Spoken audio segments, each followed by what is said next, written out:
God, see, if I was there, I'd have been gone. What's up, everybody? Good morning, and welcome back to another episode of the Rice Rocketeer. I am getting out for a very nice earlyish morning ride. It's supposed to rain later on, so I'm trying to get a little bit of fun in before I'm trapped in the house.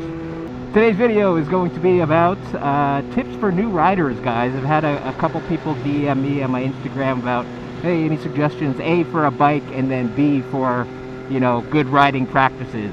So it got me thinking, and I did give them an answer, but then decided to be inspired to make a video about it. So, before we get into the video today, guys, please make sure to subscribe. We're at 825, which is crazy, but I'm trying to get to 1,000 before the new year. I don't know how realistic that is, but that's the goal. Every time somebody subscribes, it helps a lot. Then I can get closer to monetizing and hopefully at least cover my gas prices would be great. That's all I want. I don't want a whole lot. So, anyway, yeah, today's video, let's jump into it, guys. These are in no particular order. These are just things that I think are important to consider and think about. They're kind of all over the place, but I will start with number one, which is practice, guys. I can't say it enough, but practicing basic maneuvers in a controlled environment, in a place where you can really take the time you need to think about what you're doing, so important. And you never get too old, you never get too seasoned or too good at riding to not practice. I myself, actually, just the other day, found myself in this position where I pulled out of a parking spot to make a quick right turn, and I felt really shaky. And I was like, oh my God, seriously? And, you know, it just goes to show that no matter how long you ride, the basics, you know, sometimes fall by the wayside. And that's just how it goes. So, make sure to take the time, practice your direct left turns, direct right turns, U-turns.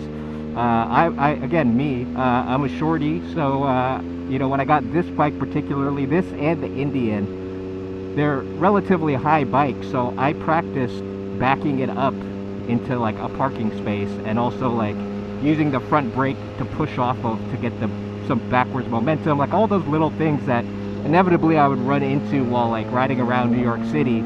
I made sure to practice in a controlled environment because I did not want to have to learn those in real time. It's just not fun. A, for the vanity effect, it just like, it doesn't look very good. It makes you look kind of amateur. And then B, from a safety standpoint, you got cars and people and bikers and everything moving around you when you're doing it in real life. So I'd rather just do it on my own time. So, first point is practice. And then second point is more to do with riding like this, guys. I don't know how to say this. I guess do the speed limit for the most part.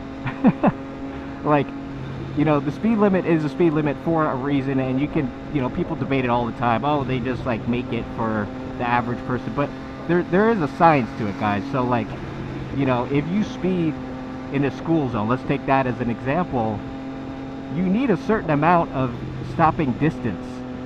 Depending on your speed, it changes. The faster you go, the more distance you need, obviously. And you just can't fight that. That's physics, that's science, whatever the hell it is. There's a reason for it. So don't speed in like when it's not absolutely necessary. Like, it just doesn't make any sense. Like, you know, don't get me wrong, I have my fun on the highway. You guys have seen my videos. But I try to keep it within reason. And also, the only time I really hit it is when I've gauged that there's not many cars around me, the area is safe, the road is good. You know, it's not mindless speeding. It's, you know, there's always a risk, but my risk is significantly decreased if I assess the situation and determine that it is the environment for it. Now, that's subjective and it's debatable, guys, so I know people are going to argue left and right, but be smart about it is all I'm saying. Is when you're in downtown Manhattan in Soho, it's not the time to do 50 on a side street. Just doesn't make any sense. What are you going to gain by that? Like, that's not even fun. At that point, you're worried about hitting a pothole and flying into a car. Like, it's just not the place for it. So be smart about when you, if you, not encouraging people to, but if you do decide to bend the rules, Make sure you're doing it safe. You're doing it in a way that's not going to hurt you or hurt anybody else. Be responsible about it. Third point. Let's see. But on the highway, like right here, I hate doing what I'm doing right now, but I'm trying to stay focused here. But avoid riding around cars. Like, that's not the goal. There's so much going on in other people's lives and other people's cars, other people's vehicles, that staying right here is not the best decision, because a slight move on their part could mean a detrimental effect for you. So you want to be traveling slightly faster than the cars around you in order to get around them, because the last place you want to be is to the left or right of another car, or in back or in front, like anywhere around other cars. You know, a lot of accidents happen because cars have unintentional blindness. I had an Instagram post about this recently.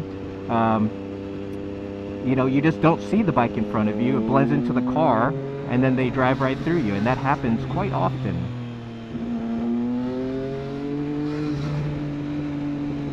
So you want to avoid that, and that just means going a little faster. Not doing 100 miles an hour to get past every car, but keep your distance from people and stay aware, head on a swivel.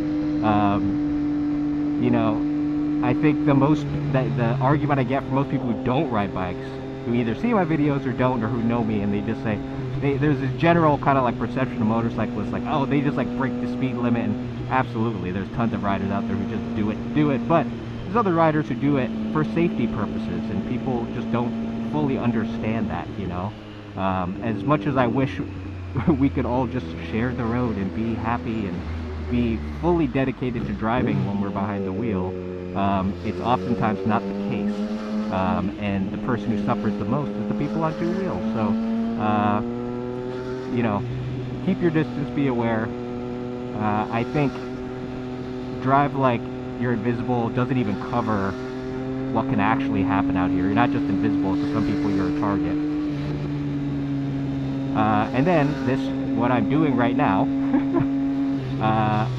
brings me to my next point, guys. Lane splitting. It's a huge topic of, you know, it's a very polarizing topic for a lot of people, and I think it's important to state that while people say it is more dangerous, absolutely, if you're doing 100 miles an hour between cars, yes, it is dangerous. A lot of factors, but there is a right way to do it and a wrong way, and you know, the right way is you don't want to be going more than 5 or 10 miles per hour over the surrounding cars.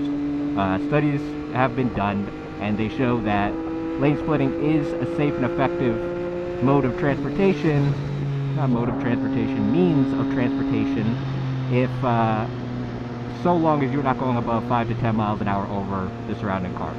The people who are doing 80 in between cars, yeah, sorry, no way. But you know, sitting directly in front of a car, again, unintentional blindness, puts you at the mercy of the people in front of you and behind you. And sometimes, like this van right here is a perfect example.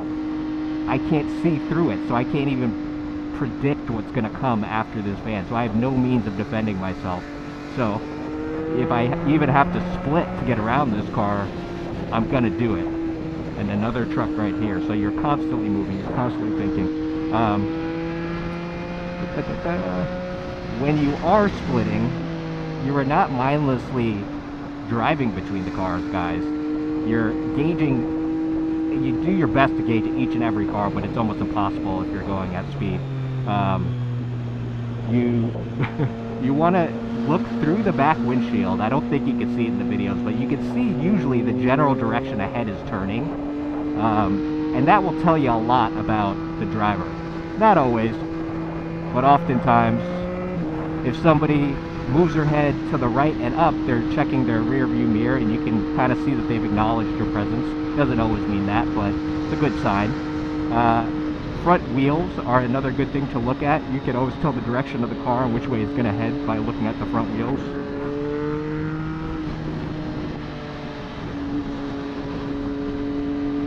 There we go. And then looking further down the road, right? Like you can see, whenever there's a big open space in either lane, it usually means someone's going to turn into it.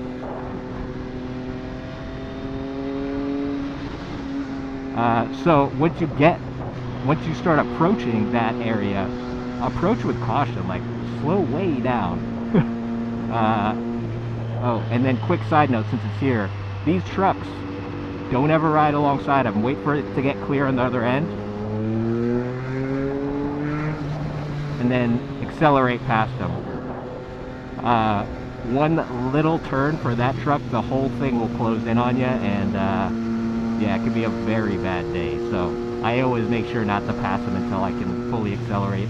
Or if they don't have the means to make a turn, right, if there's so many cars around it, then I'm generally a little safer, but still it's a risk because those things are so big. And they can't see anything. Like even vans, like that van up there, really can't see much on the right side for sure. So just things to keep in mind. But anyway, lane split at your own caution and do it smartly. Don't be obnoxious about it, because it really does give us all a bad name. People who do 100 miles an hour between cars, just silly. Not even worth it. Let's see. Oh man, I can't wait for this to open up. I really pray it doesn't rain on this trip. That would be so nice.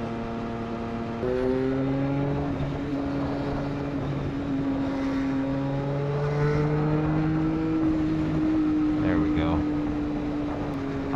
Okay, fourth tip, guys. This middle strip right here, if you can see in the road, it's a little darker in the middle. That's for a reason. It's all the oil, all the gunk that falls out of a car, right? That's why it's in the middle. Transmission, the oil, probably some gas. It is not good to ride.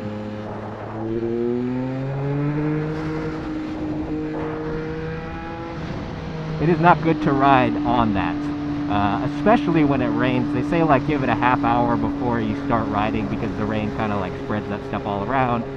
I don't know what the science of it is, but I just try to avoid it at all costs. Except for like when I'm in the twisties and it's unavoidable without like risking driving over the yellow line, I really try to stay away from the center of the road. So that's something to look out for. But also be careful when you do it, because you're further over to the side of the lane, and like, you know, if a car is nice, like this guy, he just moved way over for me. That's a nice move. But not everybody does that, so just be wary.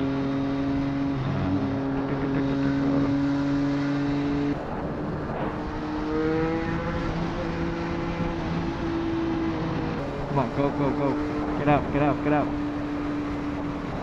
Yes, yes, yes. Do it, do it. Go, go. Oh my God. Never seen anybody turn as slowly. Let's fucking do this.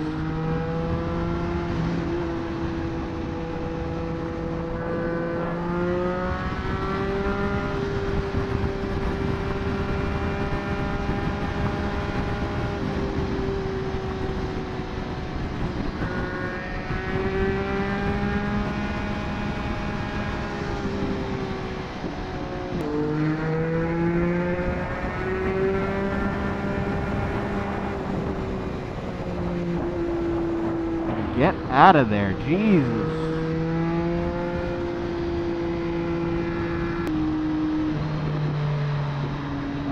Fifth tip, guys. These are just coming to me. I'm sorry, it's a fairly disorganized list, but always turn your head. I know they tell you that in MSS or MSF, whatever.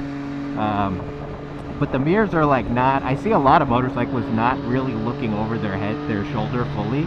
And I don't know how you do that. Like, I just don't. Honestly, I use my mirrors as like a glance. Like, I look down, and if I see a flash of a car, I know there's something. I don't know where it is, so I'm not going to make any move without it. But I always look over my shoulder. Yeah, that car, I didn't even know was there. I always look over my shoulder. It's incredibly essential. Get in the habit of doing it. And again, like all these things, right? If you're not comfortable doing it, I swear to God, I tell so many people this, and they all laugh me off, and they're just like, I'm not going to take the time to do this. In the vein of practicing, guys, before you get a bike, or even when you have a bike, get a city bike membership and ride through Manhattan and try all of these things. You can't do, you know, you can't learn gears or engine braking or any of that stuff, trail braking, etc. But you will learn a lot about just all the non-bike related factors involved in riding a bike, a motorcycle. The steering's the same, you know, counterbalancing, counter steering.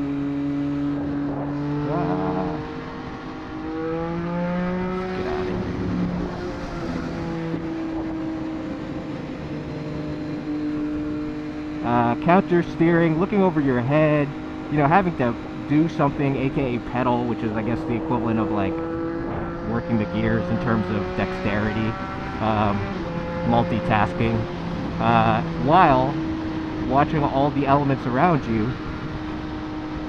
Super important. I think I missed my turn. Fuck. Damn it. Super important.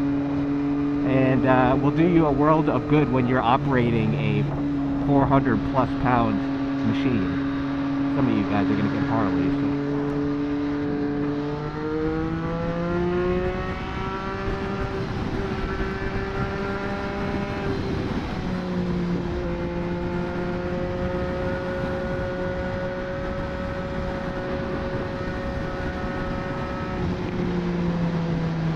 Woo!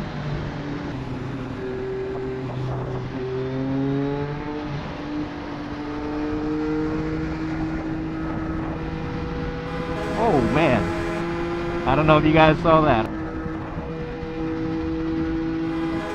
Oh man,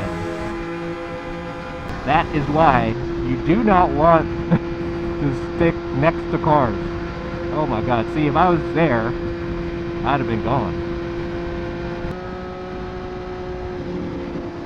I'm in Mineola.